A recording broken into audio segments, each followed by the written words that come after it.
Am I on? Yes. Check, check, check. Could I have more people come closer? This is, as you saw in the program, a highly interactive session. That means you're going to be working a lot. So I need people to come really close, almost within hugging distance. I'm so lucky I'm filling up the spot after the brilliant team who were here just before the theater. The room went alive. I hope I can do the same in this process. I'm only one, they were four, so it's unfair competition. I'm going to do now what we do in Denmark. We have an expression called, we're going to fold up our arms. And it's about putting up your shirt arms, and it's when you're going to be working really, really hard, yeah? So anybody feel the need to pull up your arms as well should be welcome to do it, because now is the time to get busy with it. What we're going to be trying to attempt here today is we're going to have, I think, 5 people tell a story. 5 people telling their charity story. So I'm trying to put you through a process where we'll end up with 5, hopefully, volunteers standing up here and telling their charity story. And to let you know, every time I stand up here, I am nervous as hell. Yeah? Did that translate well? You can use another word than hell. That's swearing. I'm not supposed to do that. But I'm really nervous. So if you're nervous for standing up here and telling a story, it's fine. We are in a room where we're trying to learn. Did everybody come here to learn a little bit today? Hopefully a few, yeah? Not just entertainment, but also a little bit of learning.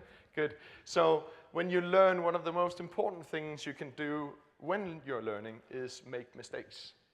People who come to me when I'm being a consultant, they say, oh, we never make mistakes. And I'm like, 1, that's not possible. 2, you're not pushing yourself enough. And 3, yes, you are. Yeah? So coming up here and telling a story, you cannot be wrong. It cannot go wrong. You get 2 minutes to tell a story, and I promise you, it's worth the while. Yeah? So are you ready to kick off? See? See, yes. Very good. So another thing about fundraising is stealing. I saw in the previous session that in Spain there's no problem, no moral issues about manipulating or trying to cheat people into doing stuff. So I'm quite happy to tell the next few slides I'm going to show you are not mine. I've stolen them from one of my colleagues. But it's a way of introducing what I want to do together with you guys. And it's a story about Davy, a blind beggar who sits in London. Has everybody been to London? Few people have, not everybody, a few, yeah? It's a busy place, yeah? And these people, they're like machines. They're always really walking fast and through the city and on the way to something really important.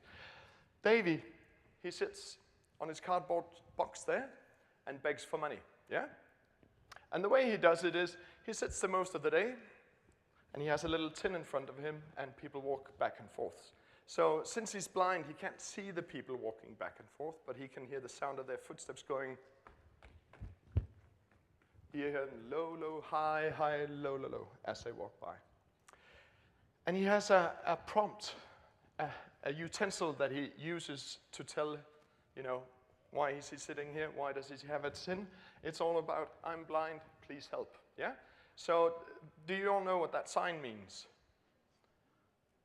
I probably have to wait for the translation, but yeah?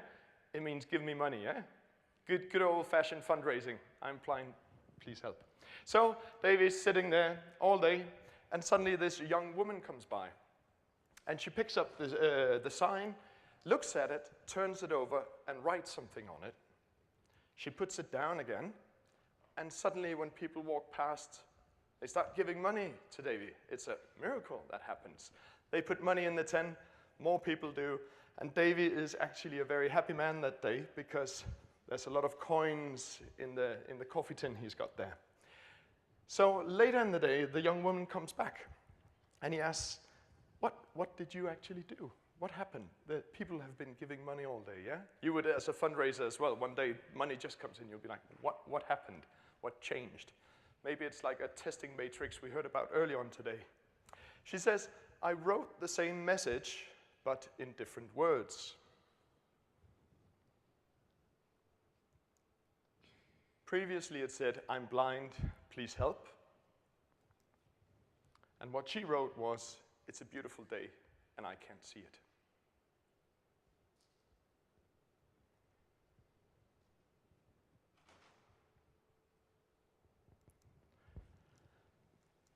More money for Davy.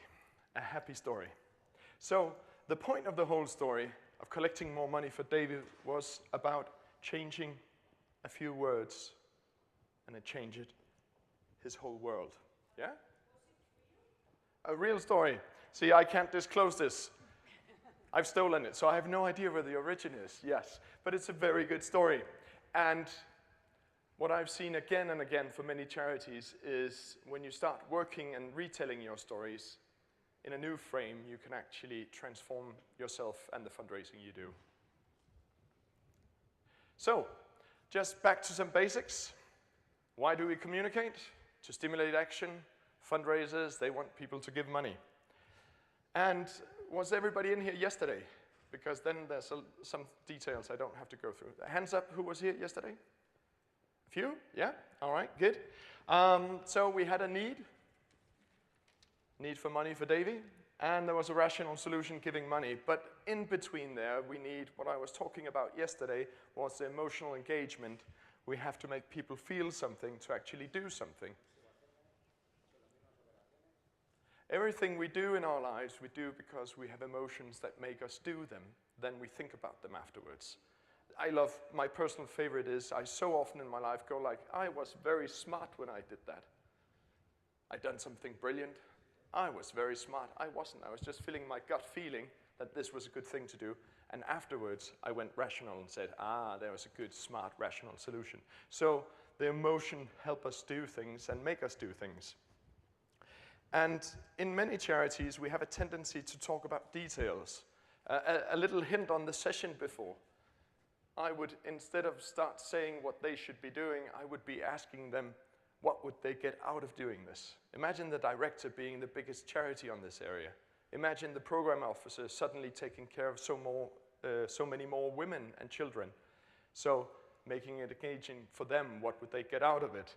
But what we end up in many, many, many charities is we talk about the detail level. We start having discussions about, can we exploit our beneficiaries by exposing them this and that way without achieving agreement first. That's why we have a tendency to agree on the big picture stuff. We want to change the world, but we disagree on the detail level. Does that make sense? Has anybody sat in a meeting where you had a long discussion about how to do this, and you ended up postponing or setting up a new meeting to talk some more about it? Few hands. It's good to see. Spain isn't that different anyway. So the big question is, why is that? Well, it's because we go from a logical level to an emotional level where we actually agree on the big, powerful stuff. And then we have to go into the detail afterwards, where we suddenly have a tendency to agree a lot more. So just 5 minutes, quick exercise on this, is we want to go, put that one back. We want to do one thing and one thing only. And this is the person asking, yeah? So in 2 seconds, I'll let you know who is the asker, yeah? The asker will only do one thing, is say, what's the purpose of that? I'm just waiting for the translation to kick through. What's the purpose of that? And keep asking that question, yeah? Does that make sense?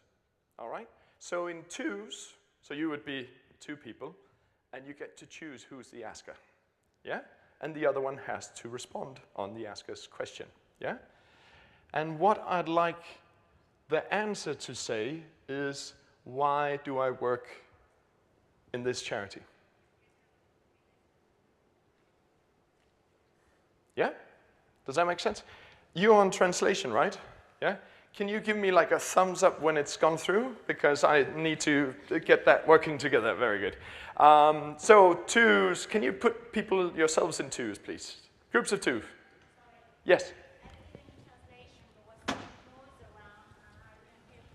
Yes, all right, let's make this really easy. First of all of you, move down here. Come on, come closer, come closer. I want you in the very comfy environment here, and then I'll repeat the task.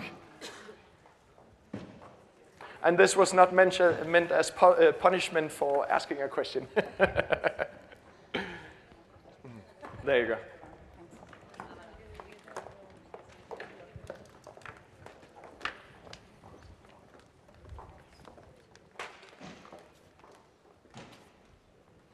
All right, so I want one person to be the responder and one to ask. And the person asking will only ask one thing: what's the purpose of that? Yes? And the answerer will say, I am in my charity because blah, blah, blah. And then the person asking the question will say, what's the purpose of that? Yeah? And a little hint to help you out here, because we're not going to spend a lot of time, is it try to get the answers short. I don't know, in Spain, can you do really blah, blah, blah, blah, blah, blah, blah. All right, yeah. Really short then. All right? Yeah. Is it any question or only regarding your job? Why are you in this charity? Yeah? So why? Well, you can ask two things as the person asking questions. You can say, why are you in this charity? And then you have to ask, what's the purpose of that? What's the purpose of that? What's the purpose of that? And continue, yeah? Does that make sense? Good? All right. Do it.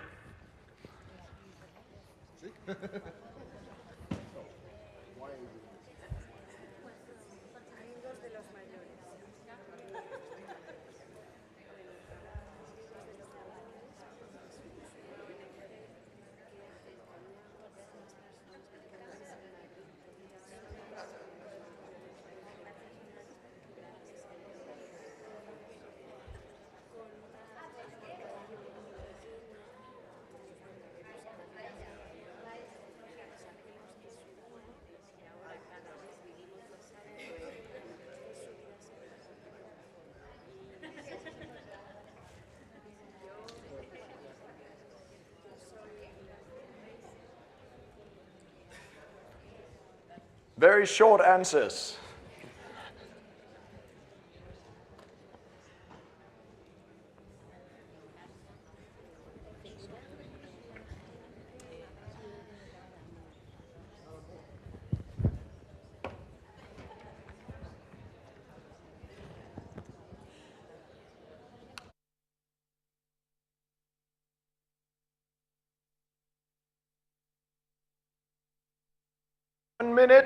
One minute left.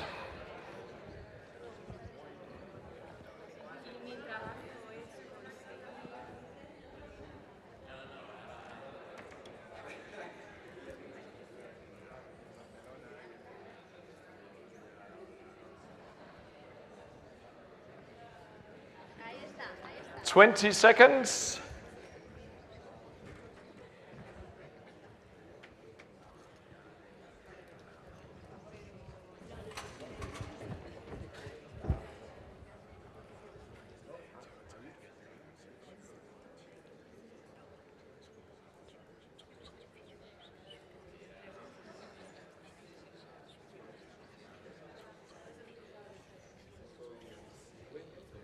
All right. Now the person who asked all the questions, silencio por favor. Is that correct? Yes. Aha, I got that one right. All right. So the question asker now takes a hand. So this would be an example. I'm the question asker. Take out my hand and I go, good job. Yeah? Go ahead and do that. Give them a compliment for their good job. Yes. Well done. Well done. All right. Was there a difference between where you started the answer you got and the answer you got after you'd asked what's the purpose of that several times? Yeah? There's a few nods. I noticed some people started smiling the longer they talked together. See?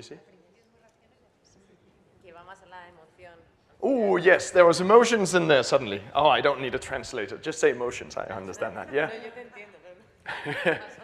Yes, and it came closer and closer to a really meaningful thing.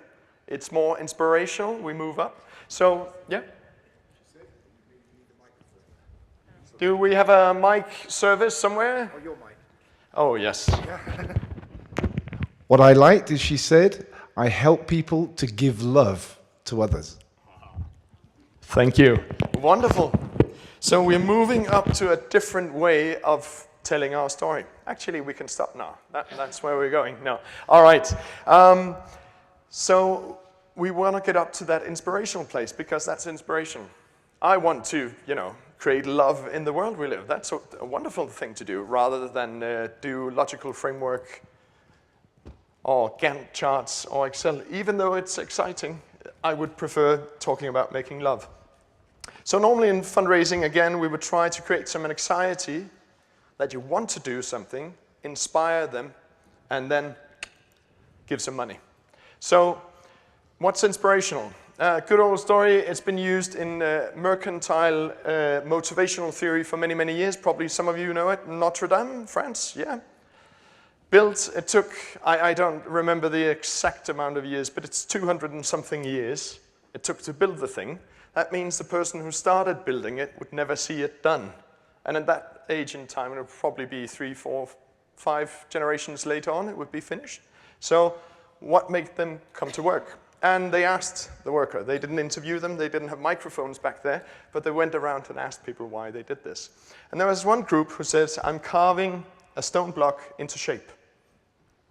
There was another group who said, I'm building a great cathedral. And there was a third group who said, I'm dedicating my life to the glory of God. So can you guess which group came a little bit earlier, didn't go home at 4 or 5 o'clock in the afternoon to get the kids, and worked on Sunday when they weren't in Mass? Yeah? The third group. So they were inspired to really do something big together. So I'm actually going to jump through this. I'm sorry, this is the rudest thing I've ever done. But I'd like to get on to a very interesting person. Joseph Stalin. He's not a really good guy, is he? But he said one thing that I really find inspiring, and which is very true. 1 death is a tragedy, 1 million deaths is a statistic. And I think we have to remember that as fundraisers, because we have a tendency to say the problem is so, so, so big. And people go like, wow, okay, let's give up. Yeah? But if you tell one story about 1 death, suddenly you can engage people emotionally on a whole different level. Yeah? So, we'll focus on stories. So now you're going to be working again, and we'll do groups of 8 people. And should I put you in groups first? That would be the logical. Yes, so I'm going to count till 8.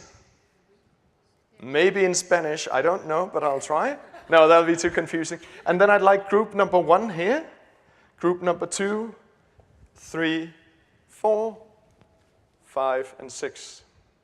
I think it's about 6 groups with 8 people in. Let's see if it works, if I do magic with numbers here. Yeah? So if I say you're number 1, you go there, number 2, there, 3, here, 4, there, 5, 6, 7, 8. No, sorry, I'm doing it wrong. 1, 2, 3, 4, 5, 6. That's it. 1, 2, 3, 4, 5, 6. Yeah? 1, 2, 3, 4, 5. 5. ¿Ustedes? Yes. 1, 2, 3, 4, 5. Yeah? 6. 1, 2, 3, 4, 5, 6. And 1, 2, 3, 4, 5, 6. Yeah? 1, 2, 3, 4, 5, 6. 1, 2, We have 3 here. 3, 4, 5, 6. And it'll be a 1 and a 2 in the back there. Yes. Where's number 4? Up here. Yes. Thank you. So group number 1 over there. 1's over here. 2 over there. 2. 3 here? Yeah. 3. Okay. Here. 3. All right. Very good. Whoop.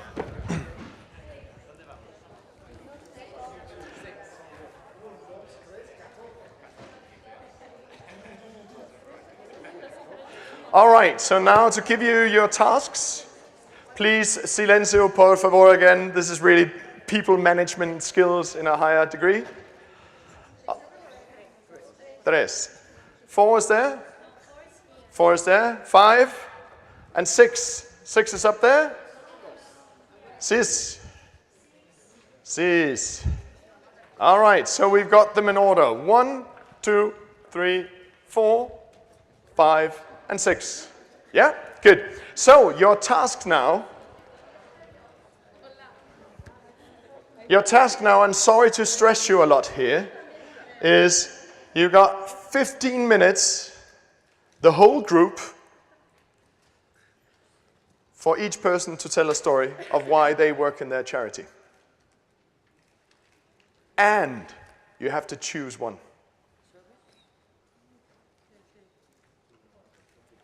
All right, I'll repeat again. You got 15 minutes for everybody to have the chance to tell a story. Why do I work in my charity? Like with short sentences? It's up to you. You organize. You are intelligent Spanish people. You can make that work, I am sure. 15 minutes, and then you have to choose one story that you'll work on for the rest of the session. 15 minutes? Oh, sorry. Are there any questions? Questions? No? Okay. Let's go.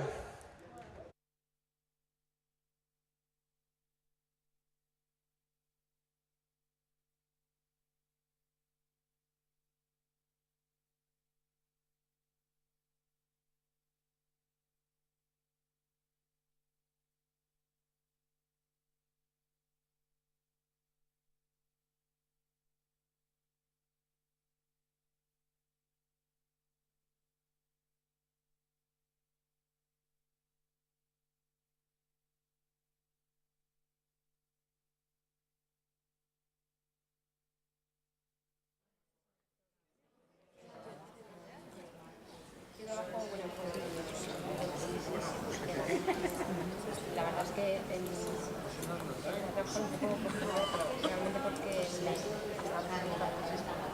el ámbito social. Y por ejemplo, Fontillis me gusta mucho su forma de trabajo, con personal local en los países. Pues a ver, yo cuento mi historia, que yo conocí a una mamá que se llama Cristina, era la primera vez que tenía un niño. Bueno, yo trabajo en la Federación Española de Enfermedades Raras. Era una madre primeriza, estaba muy ilusionada, entonces bueno, me contó que cuando, bueno, pues empezamos en la cuido, no un color muscular. Y empezó con una sintomatología que no cursaba por ninguna enfermedad. Entonces que una vez ya los médicos le hicieron todas las pruebas precisas, pues el médico se sentó frente a ella y le dijo: tu hija, pues, Verónica Quintián, tiene neurofibromatosis. Esta enfermedad es una total desconocida, no existe investigación.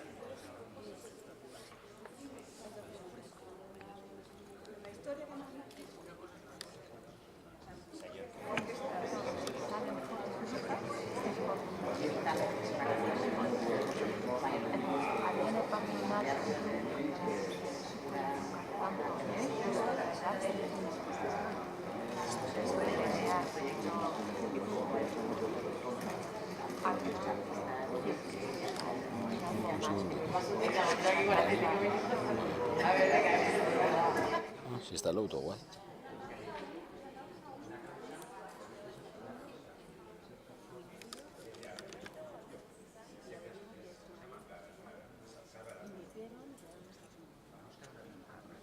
Tampoco va a ser mucho, estoy un poco mal.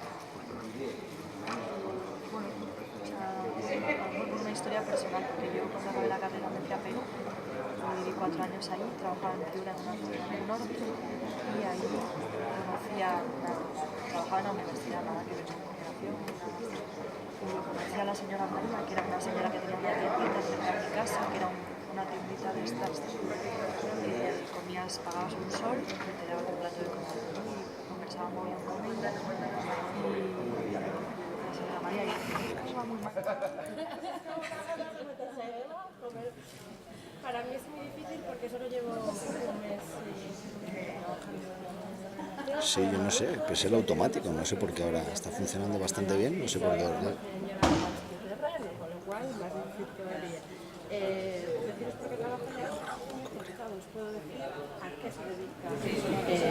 organización en el trabajo. ¿Por qué te parece complicado decir por qué trabajas tú ahí? Claro, pues es una no es una pues un poco de casualidad.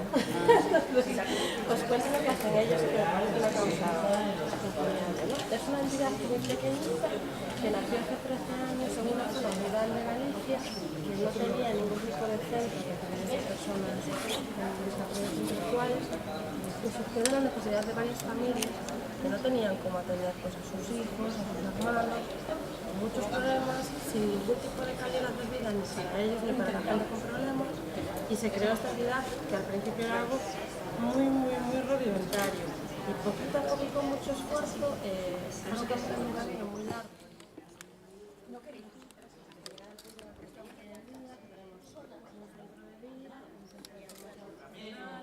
Un centro educativo, talleres de inserción con niñas propia. Que hay otra forma de la vida, los médicos y enfermeras no la posibilidad realmente de poner un dedito de arena para que eso sea así. Lo que estoy al lado de una organización llena cada día, no me importa dejar de ser. Ok. Porque sé que eso me echa la pena y ahora que mucha gente, sobre todo los más vulnerables, pues tenga una oportunidad, una segunda oportunidad de seguir ahí. Nos ponemos tiritas, todo lo que hacemos, pero esas tiritas son los que dan las segundas oportunidades y me encanta sentir que se puede hacer.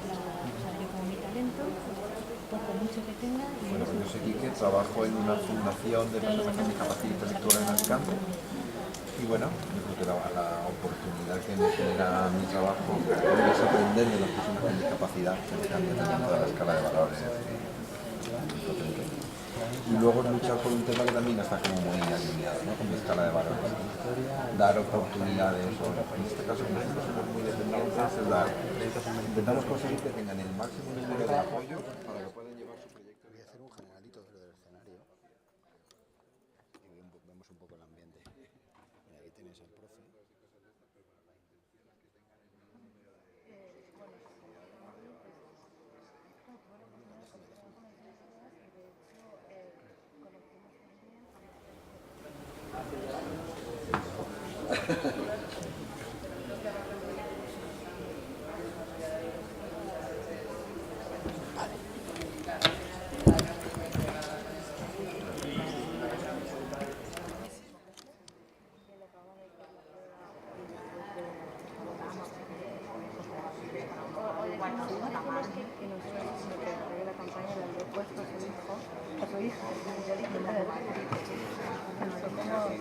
Malik, porque nuestra campaña se llama Malik. La campaña que hicimos era de los desarrollos de un niño, bueno, tiene un nombre, sí.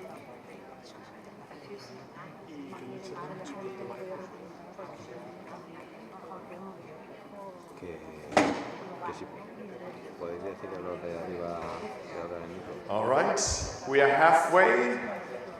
We are halfway, so 7.5 minutes more. Thank you. No, hostia, ponente. Había dicho que se podía llamar. Vamos,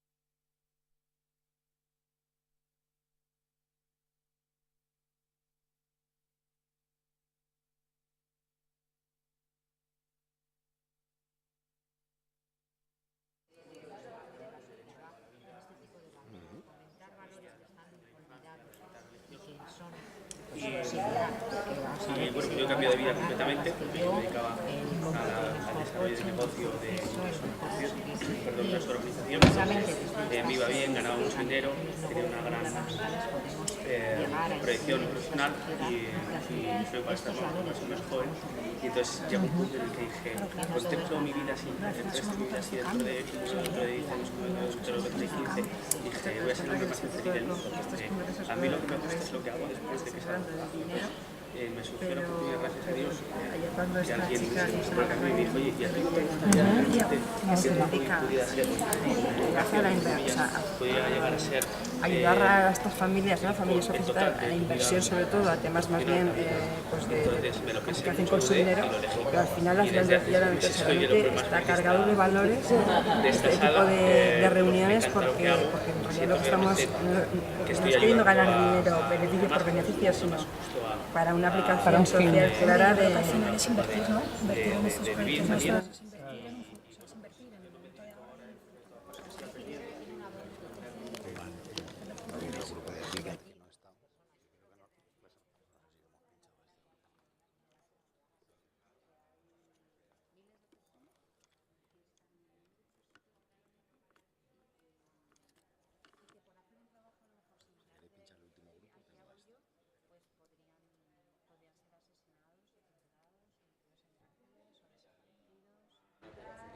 All right, we have 1 minute, so if you haven't decided on the story, we are just about there.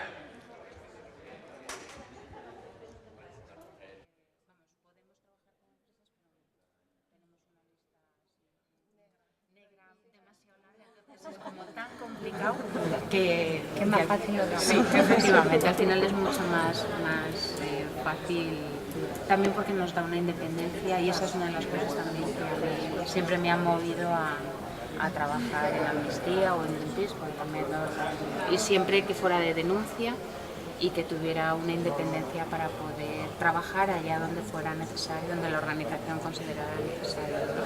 Y creo que soy una gran privilegiada, vamos, lo tengo súper claro todos los días. Pues bueno, yo después de dedicarme prácticamente toda la vida...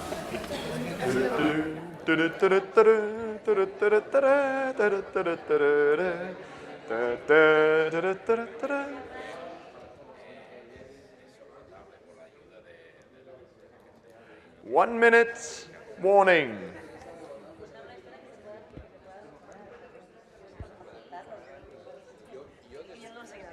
Desde mi punto de vista, porque veo que hay necesidad de futuro en ese campo. Yo creo que ahí es donde había que movilizar a la gente para que se implicara. Have you chosen a story? Good, good, good. Has group 6 chosen a story? Has group 6 chosen a... Yeah, good.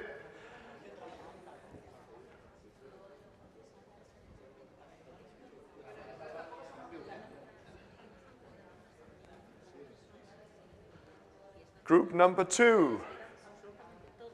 Have you chosen a story?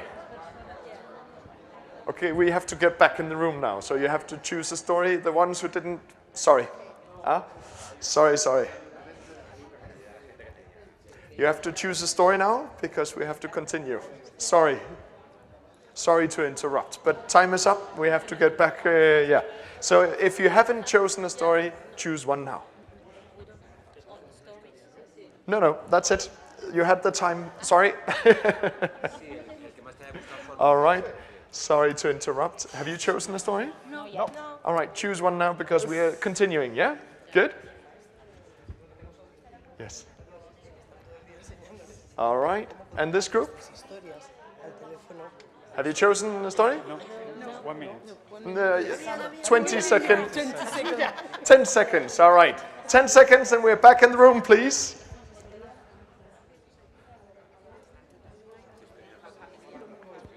10, 9, 8, 7, 6, 5, 4, 3, 2, 1. And please, everybody, come back in the room.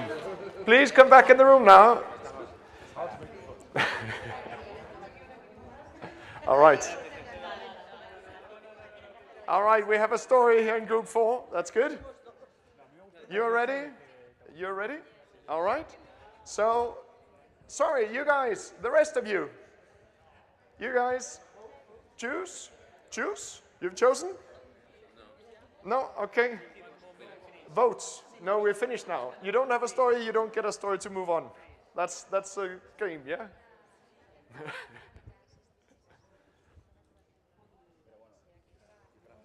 All right, you got a story now? Yes. Good, good, thank you. Please come down again then.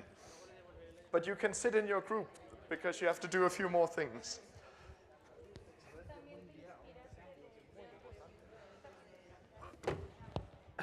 All right. See, that was a big challenge, getting a bunch of people from Spain to come back in the room. Please, everybody, sit down in your groups. The voting is the hard part. Yes.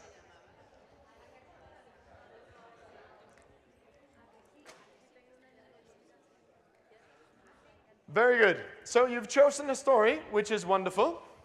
Now we need to add a little bit more to that story, and your group will help you out doing that. There's a quote here about emotions aren't always immediately subject to reason, but they're always immediately subject to action. Again, we want people to act. And if they don't feel anything, they don't act. So emotions, emotions, and emotions. So yesterday we talked about emotions. I won't bore you to death with telling you about that again. I just want to tell about one thing which is very relevant, is empathy, yeah? Our ability to see how other people are feeling. So we mirror other people's feeling. If they, you know, where people are like walking and they go like, oh, ah, and we're like, ooh, we can feel that, even though we don't feel it ourselves. And actually they've done scans of brains while people saw other people feeling pain, and it was the same centers in our own brain that lights up, so we are actually feeling the pain even though we're not exposed to the pain ourselves. And why is this important? Well, we communicate to create action. That's why we need people to feel things. And there are two reasons why people act. It can be to make a bad feeling go away. That's one type of fundraising. And then there's another one, to get more of a good feeling. So now, in a little while, you have to decide in your story which one are you going to follow. Or are you going to do both? Maybe. That's up to you in the group. But the most important thing is the stories that are going to be told, the one you've chosen, needs to make us want to act, to either get rid of a bad feeling or to get more of a good feeling. So I would like to ask for the group to ask themselves, what is actually the emotion we want to feel? And this is what I love about fundraising and working with charities, is actually finding into the core, what's the core emotion you touch upon? Because we don't just want people to feel stuff, we want them to feel something. And I brought a little video clip from Denmark. I don't know if you've seen it. Not a non-for-profit, it's a public organization, public transportation. I can imagine it gets messy in Spain as well, as it does in Denmark. People aren't really being nice to each other, and they're not nice to the bus driver and things like that. So they made this video, and they had a clear objective what they wanted people to feel on the way. Please run the movie, please.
All right, Mukhtar's birthday.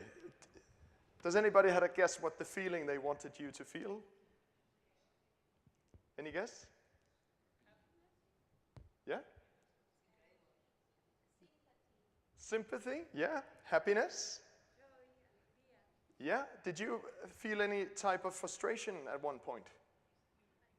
When I was looking at, I was not much watching the movie, I was watching your guys' faces and bodies, and the interesting thing is I could see exactly where we were in the movie because I've seen it so many times, and I have the same emotional response, which is really incredible because you guys were mirroring a lot of what was going up there.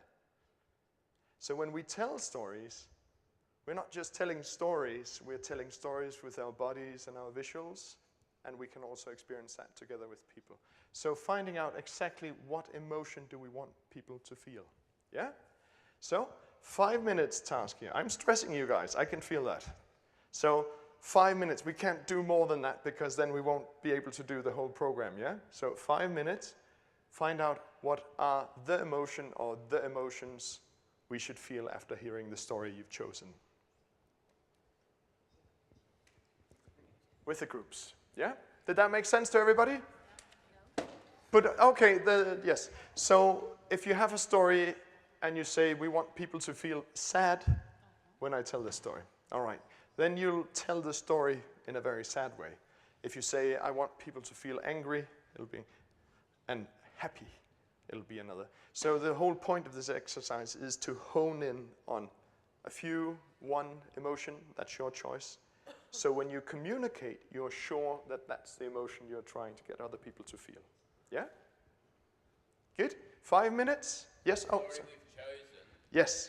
out of the group, we're going to get people to feel a feeling by hearing that story. Yes, and when you've done that, there's a volunteer from the group who's going to come up and tell that story for the rest of the group. Yeah? Ha ha ha ha ha. Danger, danger. Please, it's not dangerous. No, but the worst that can happen is people are going to clap. I've done this in many countries with loads of people, and not once has anybody stood up and pointed a finger and said, oh, that was a bad story. People would never do that. They will love your story no matter what you tell because you're fundraisers. You tell brilliant stories, yeah? So 5 minutes, one emotion, two, whatever fits into your story. Go ahead, 5 minutes.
Normalment no s'ha pas, podríamos ponerle así tanto gente.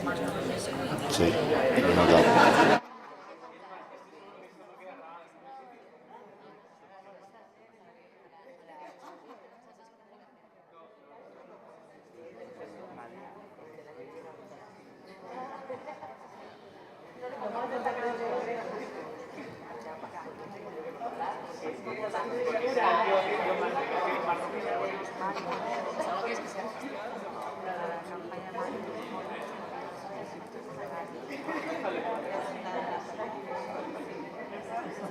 All right, 2 minutes left. 2 minutes left.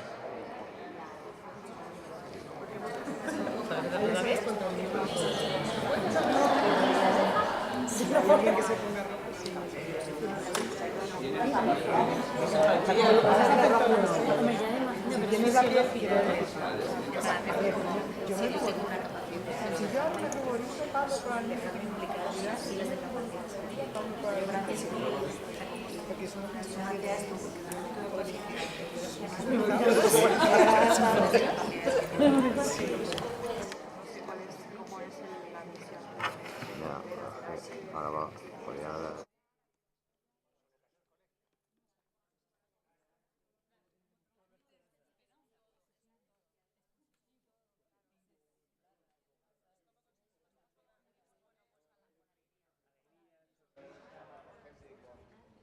All right, 1 minute and counting down. Take a decision quickly.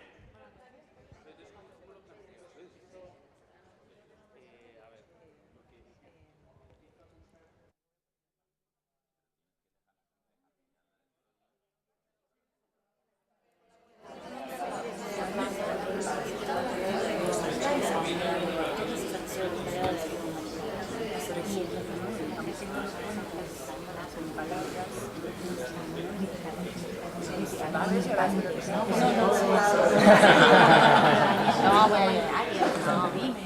Es que tú sonreí. ¿Me lo dices o te lo dices? Ya.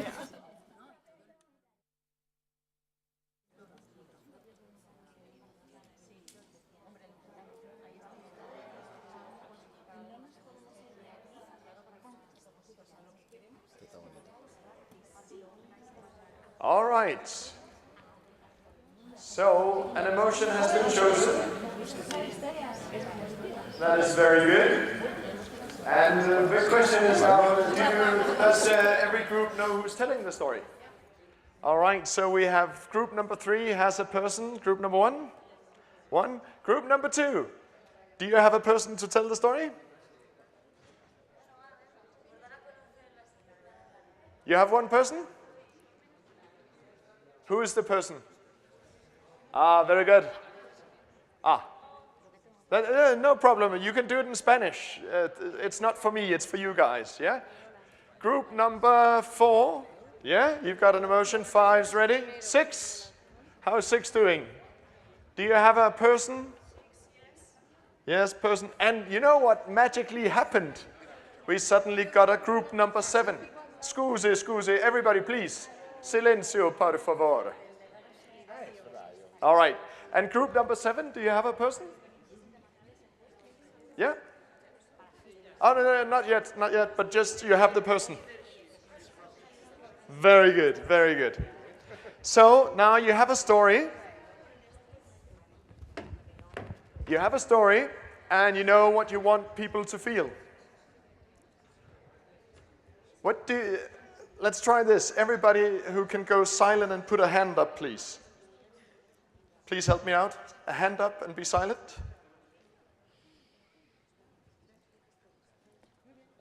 This is a trick I learned in kindergarten. It apparently works here as well. So when somebody puts an arm up, everybody starts doing it, and suddenly the room goes quiet. It's much better than me going, quiet, quiet, quiet. That's how it is.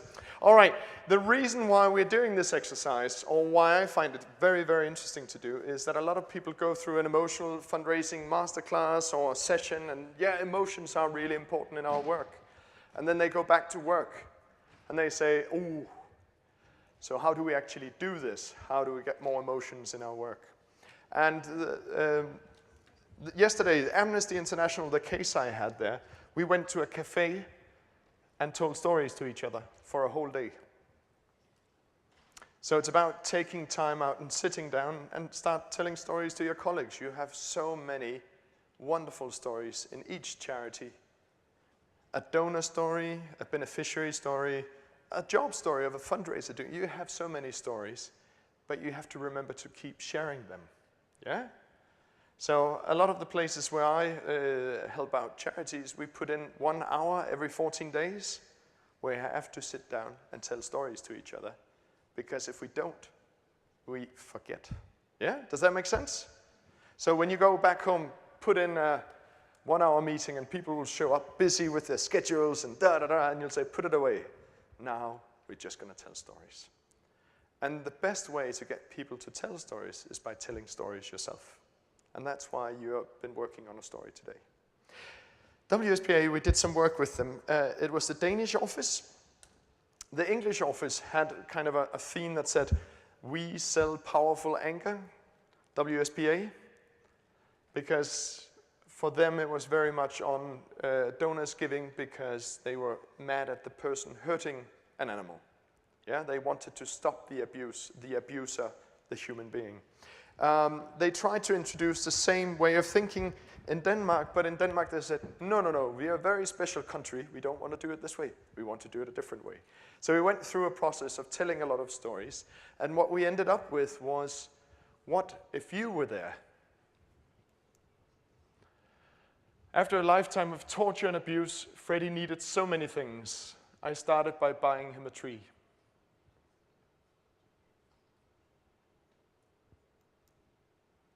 I joined WSPA when I realized that Juan was trying to kill her child. Out of love, she couldn't even do that.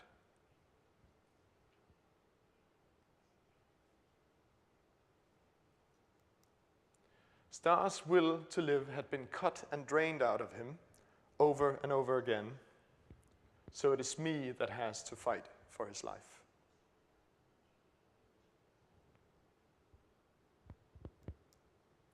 When I realized the true cost of cheap bacon, I stopped buying it.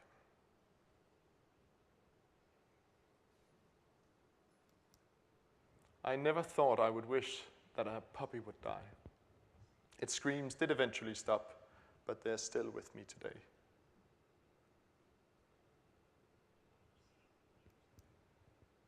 What if you were there?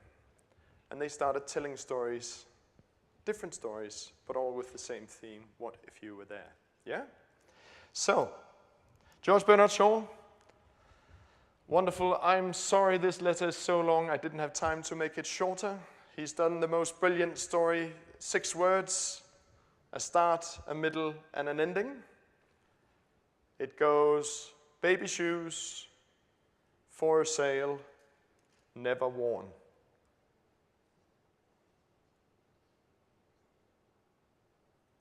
A very nice short story. Yeah? So, the big question is, what is inspiration? And we'll find out by somebody coming up here and telling a story. So, as you've noticed, I'm Danish. I always laugh at that one when I realize the true cost of cheap bacon, because we export too much bacon in this world. But secondly, I'm a time fascist. Yeah? You know what a time fascist is? That's me looking at my watch going, no, no, no, you only have 1 minute left, 2 minutes. You notice that today, I do that a lot, yeah? So you have 2 minutes to tell your story. No more, then we'll cut off your time, yeah? So you have 2 minutes to tell your story when you come up here. Is that understood? Good. Who would like to be the first volunteer? And should we give that person a big round of applause? You're the first man. Woohoo! And please remember, you can do this in Spanish. This is for you guys, not for me. So I'll be listening on this one, yeah? There's a microphone. Do you want to go up on stage as well? We can get light on you, and it's beautiful. Bueno, mi historia es que Okay, yo so trabajo my en story is una that I fundación de work for a personas con foundation of discapacidad people with intelectual. disabilities, Es mental un colectivo disabilities. tremendamente This is invisibilizado a y que group that is hardly siempre he seen sentido by desde anyone, su trabajo y and desde that su conocimiento from their knowledge, and based on their knowledge, they have a lot to contribute to us. Given a mental disability, there's lots of abilities, things that they can contribute and can make our story richer. And so we have to enjoy our work, learn as people and as professionals, and enjoy what I do. That's my story. Thank you very much. And I got that too, so very good. And please remember, when you tell stories, a lot of people have a tendency, they want to introduce what the story is about before they tell the story. So you can just say, I have a story to tell you, and you can start telling the story if you want to, yeah? So the next volunteer we have in the group, over there, please be welcome.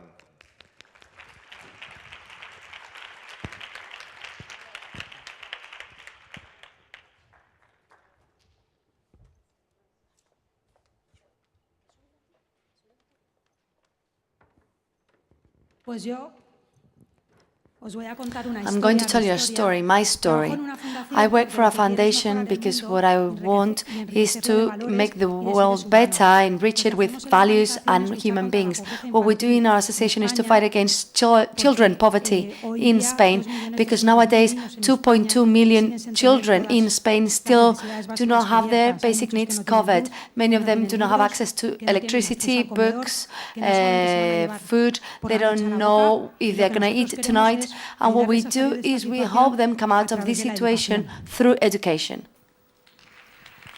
Excuse me, what's your name? Anna? Angela. Oh, that one's difficult. Angela. All right, thank you very much. Could I ask you to do one thing for me? Can you tell a story about one of those children?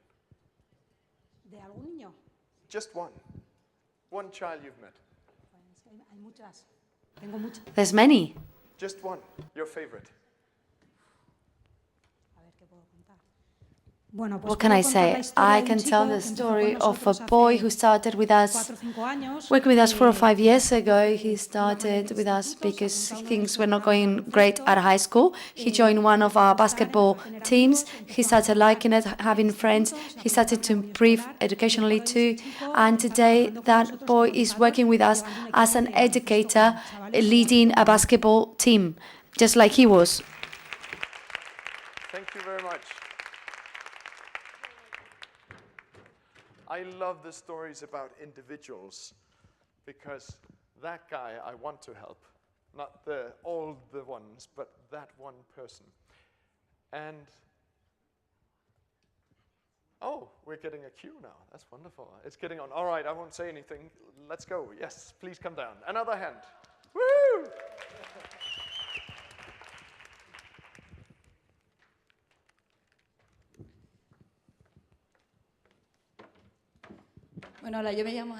My name is Aida. I work for Médecins Sans Frontières. I'm not going to tell you what we do because you already know what we do, Doctors Without Borders. And what we do is, well, is what, like Stalin said, we have great figures, huge numbers, and fundraisers, or at least myself, we find it very difficult to find personal stories. But the last year, I was able to work on the field after the Mali campaign. You've probably heard about it. And on a second visit, after some colleagues went to the field and prepared some material, we went back to record a few additional videos. And my surprise was that we met a mother who had HIV and who had been part of the program of the prevention against AIDS transmission into her children, and her daughter was called Malik. And it was really satisfactory and very positive to see that the work that we had done had become a reality in one specific person with her child. And it's not the reason why I work in Doctors Without Borders, because I had worked with them for ages, but it's something that gives you the strength to continue. Thank you very much. All right, we're getting hands. I love this. No, you can't. No, yes. Group number 3.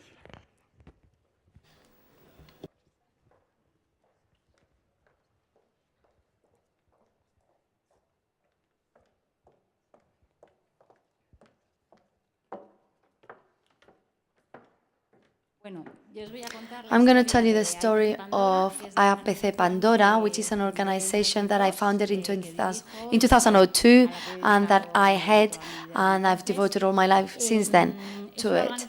It's an organization that works in international experiences. What we do is to create international experiences. We send people abroad in order to generate social participation, and then we manage all the motivation that has come from that experience, and we try to transform it into social entrepreneurship. So managing international experiences to change the world, or using international experiences to change the world. And why do I do this?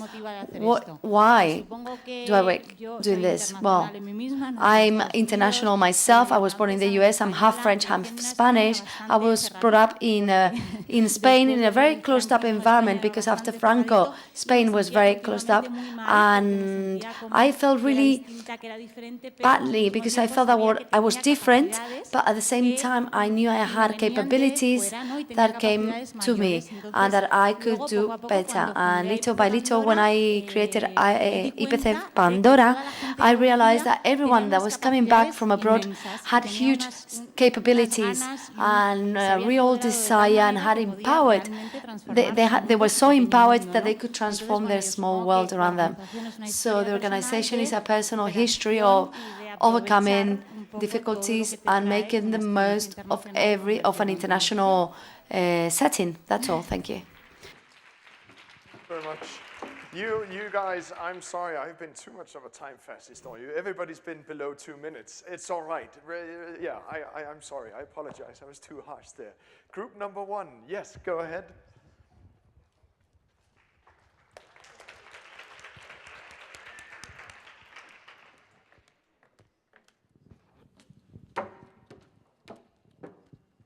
Os voy a contar mi historia. I'm going to tell you my story. I'm Patricia from the Cris contra el Cáncer Foundation, Cancer Foundation, and my foundation was created after Amanterola. She's got an incurable cancer. When she was diagnosed, she had to go abroad to find a solution for it.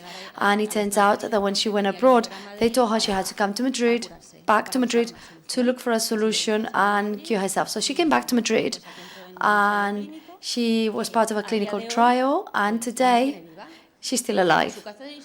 Her cancer is incurable, but at the moment she's quite stable. And she created the foundation, and I work for the foundation because I think we have to put our stake on this. I think that all together, we can make sure that this illness disappears, and research is vital. That's why we are here. And so this is about strength, about courage, and about hope, a lot of hope. So that's why I'm asking you and each of you to please help us join this cause, because we really need your help. Thank you very much from the bottom of my heart.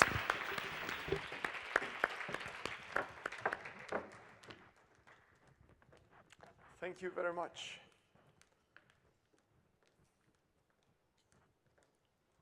Woohoo! Yeah.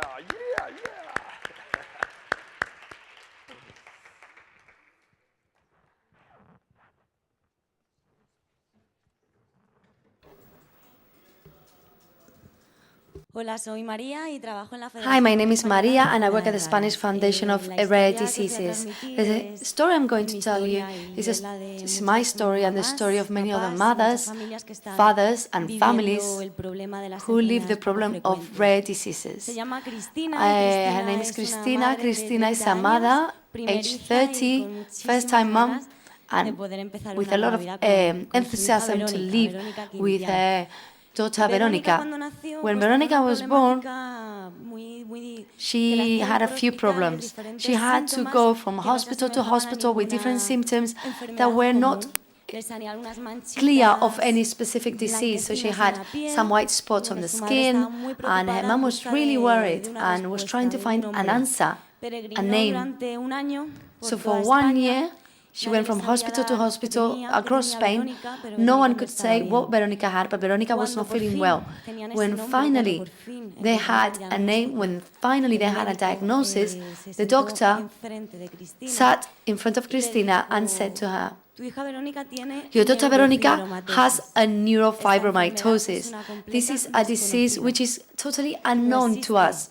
There is no cure and there is no research on it. Just then, that was what the doctor said, nothing else. Cristina got herself inside a bubble because she was looking at the national health system, but she couldn't access, she couldn't go across, she couldn't cross that bubble, she couldn't access the minimum, at least information. So one day Cristina was in a taxi and she heard it was 2009, and it was the European Day of Rare Diseases. It was the first campaign that they did.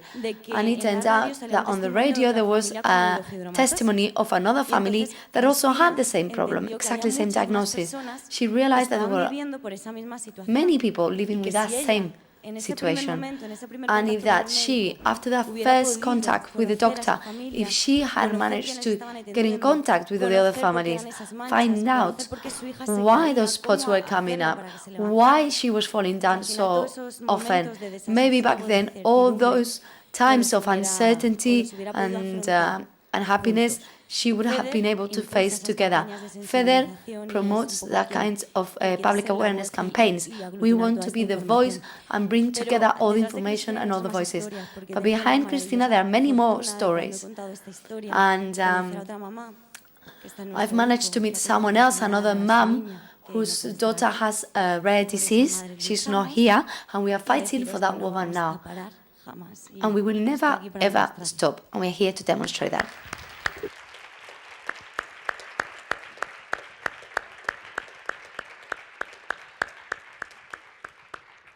Wonderful story. Thank you very much. And I think we have what we in Denmark call the raisin in the butt of the sausage, the last participant.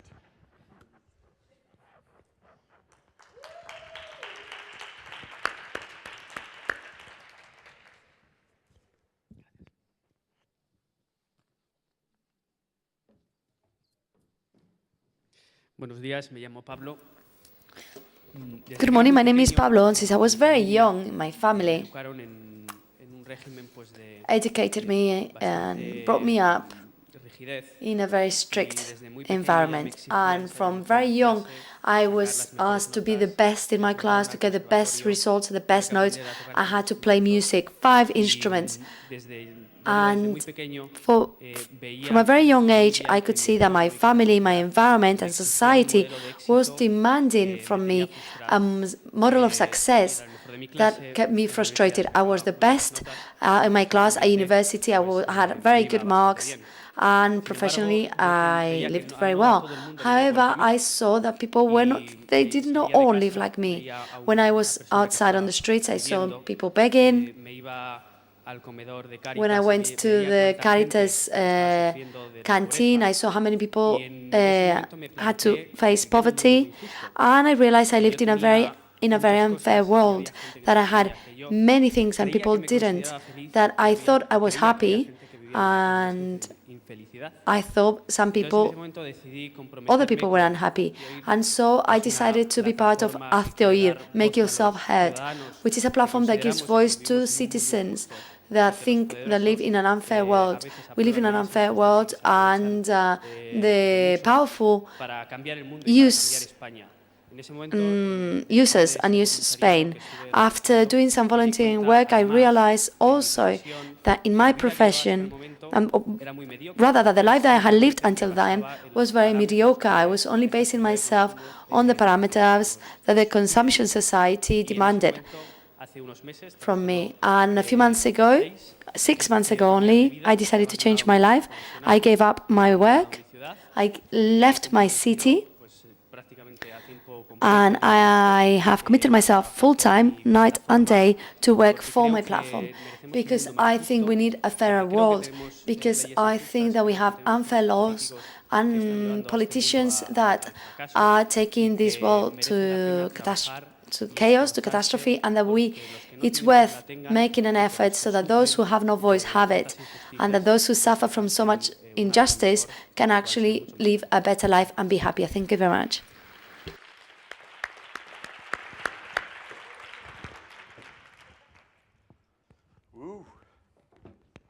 these? Were they good? Yeah? See? Yes. So I'd like you to just, with the person next to you, just sit 2 minutes and say the stories you just heard. Which one touched you and why did they do that? Yeah? So I say touch emotionally. Which stories touch you and why did they do that? Does that make sense? Yeah? Just 2 and 2. It's just very short, 2 minutes, but try to find out why is that?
Está un poco quemado. Es que estoy al revés.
All right, it sort of works.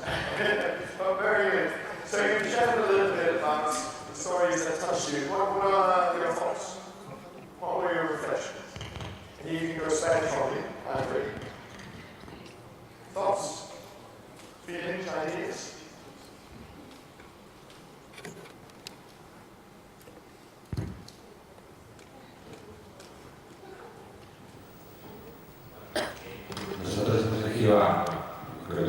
I think that unanimously we decided to go for Maria. I knew Maria, and when I saw she was coming down the steps, I said, Maria, oh, you'll see how well she conveys, because Maria is someone who loves her organization, and it's really within her, and that is key. The story may be better or worse, but when you feel it and you convey it in such a manner, wow, that's incredible.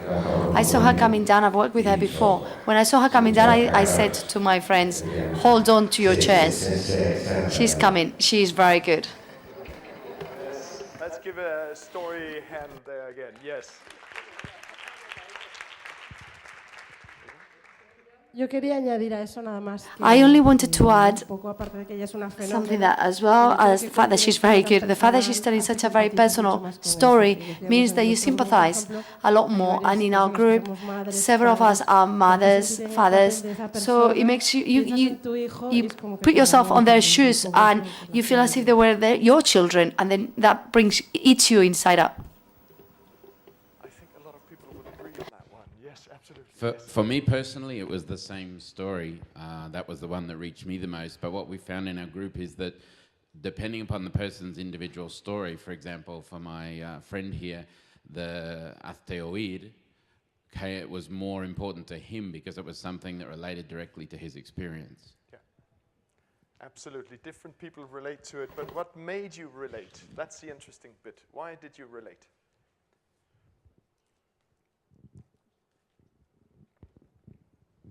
I think that there are stories that connect with the cause, and that is very important. And in that sense, the Feber story really conveyed very well and reached the parents in the audience. But also there's other connections. When you tell a story that you've lived firsthand, I think then you also understand very well what they are saying to you because you've lived it. You've been in that situation too. I think that's a very, very interesting point, is about the first-person storyteller version rather than the second. And when I try to train this with people, I always try to make them tell stories first person. So not, hello, I'm Jacob Rolin, I come from da-da-da-da-da, but just let me tell you a story, and then tell it as a first person. Because you're actually not lying, you're telling the story the way it was told the first time. And it makes it much more close and personal. So very good point, thank you. Yes, anybody else wants to share something?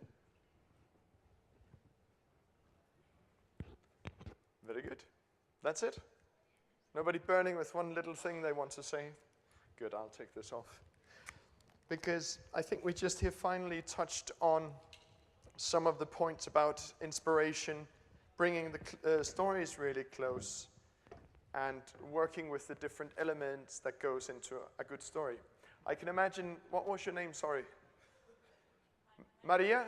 Oh yeah, Maria. You probably told that story a few times as well? Or is it the first time? You've told it a few times. Yeah. It's like becoming the best investment banker in the world. You don't do that by just sitting down and investing. Yeah? I don't know, investment bankers are a good example, sorry about that. But you do it by practicing and telling a lot of story and telling a lot of stories in front of other people. So, every one of you has a reason to work where you do. You do fundraising, which is actually the coolest profession that exists on this planet, besides riding spaceships into space. Yeah? But you remember I said every presentation needs a Martin Luther King in there. Yeah? This one has one. And coming back to what he said, he didn't say, I have an agenda when he started out. He didn't say, I have a logical framework. He didn't say, I have a case for support. Or, my favorite, we were founded in 1887, are based in an iconic building, blah, blah, blah, blah, blah, blah, blah, blah. He said, well, he said something inspiring. Did anybody know what he said? Yes, I have a dream. The interesting thing when I was looking into Martin Luther King, and he's such a big part of the movement. So many people got on board with this, and he's very closely connected to the movement. But he was not the man who founded the movement. It was a little woman who didn't want to sit in the back of a bus in Memphis, who got arrested. While in jail, Martin Luther King was called 2 times, please come and help us sort this out. He didn't want to.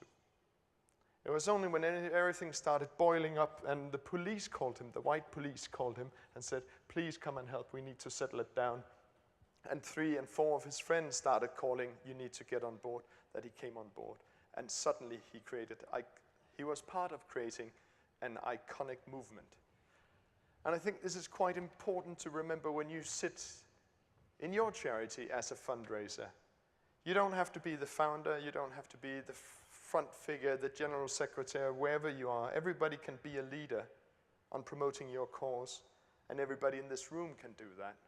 So I hope when you go back to your office, hopefully on Monday, maybe Tuesday or a week later, depending on vacation times here, but you go back and try to be that person you want to be, of raising those funds and changing the world, because the stories we heard, they need to be done. Yeah? So, on that behalf, thank you very much. You've been brilliant to work with. Sorry if I was bossy. C'est la vie. Yes. Thank you very much, everybody.